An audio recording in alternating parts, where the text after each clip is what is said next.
کیا جوتا پہن کر نہانے سے مصیبت آتی ہے؟ آگے چل کر بتایا جائے گا، وضاحت کی جائے گی۔ پہلے ایک سنتے نبوی سن لیجئے۔ نہانے کے بعد قمیض پہلے پہننے میں کیا حکمتیں اور کیا راز پوشیدہ ہیں؟ اس کا جواب یہ ہے کہ نہانے کے بعد قمیض پہلے پہننا ایک مسنون عمل ہے اور اس میں کئی حکمتیں پوشیدہ ہیں۔ جب انسان قمیض پہلے پہنتا ہے تو جسم کا اوپرلی حصہ جو زیادہ نازک اور سردی یا نظر بد سے جلد متاثر ہوتا ہے فوراً ڈھک جاتا ہے۔ یوں ہی انسان حیا کے قریب ہوتا ہے اور شیطانی وسوسوں سے بچتا ہے، اور اوپر کا حصہ ڈھانپنے سے انسان جسمانی کمزوری اور ٹھنڈک کے تاثرات سے بھی محفوظ رہتا ہے۔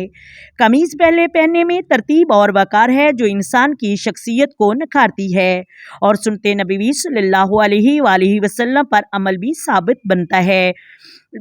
آج کل یوٹیوب پر ٹرینڈ چل رہا ہے کہ جوتا پہن کر نہانا مصیبت آتی ہے، تو محترم ناظرین یہ بالکل غلط بات ہے۔ جوتا پہن کر نہانے سے کوئی مصیبت نہیں آتی، کوئی بیماری نہیں لگتی۔ یہ غلط ٹرینڈ بن گیا ہے اور لوگوں کو گمراہ کر رہے ہیں۔